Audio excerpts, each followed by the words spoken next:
Summer can be a funny time of year. It can be too hot, too cold, too wet, or too dry. But if you're prepared, you can enjoy the season no matter how it turns out. So get out there with some sunscreen and an umbrella and enjoy the variety. Here are some top tips for outdoor and indoor fish keepers to get the best out of your hobby during August. Cut back prolific self-seeding plants such as mimulus and water forget-me-not after flowering to control their spread next season.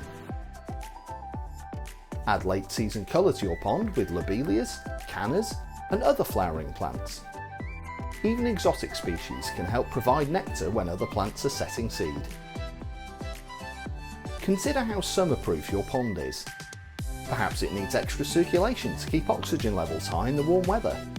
Shade in the form of floating or marginal plants can also help, but be aware that having too many submerged oxygenating plants can lead to critically low overnight oxygen levels, as plants will consume O2 at night, just like the fishes.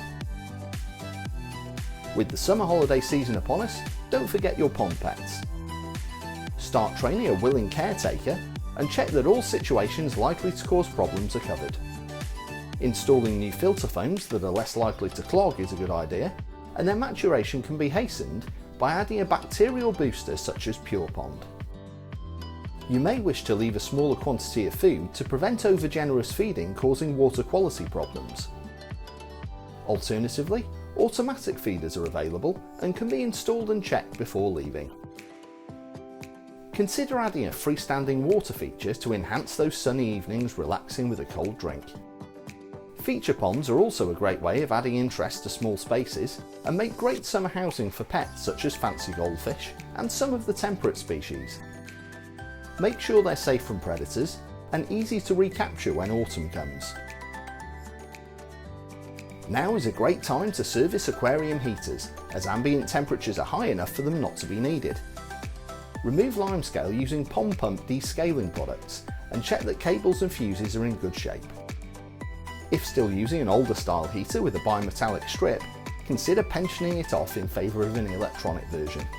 It may not be too critical now, but heater failure can be a disaster at any other time of year, and there are few tanks where the value of the livestock doesn't exceed the price of a top-of-the-range model. As they're cold-blooded creatures, fishes and invertebrates at the higher end of their temperature tolerances will be running at a higher metabolic rate. Make sure they receive a bit more food and that oxygen levels remain high. Fish can often get in trouble due to the generous nature of holiday caretakers.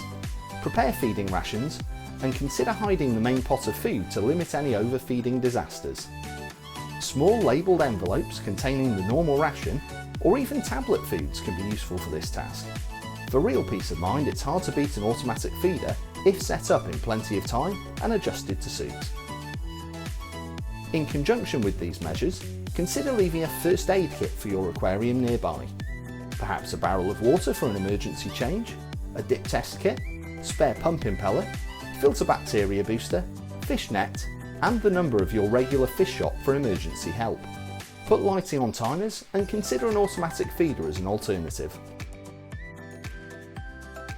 Tune in next time for our top tips for September, and happy fish keeping!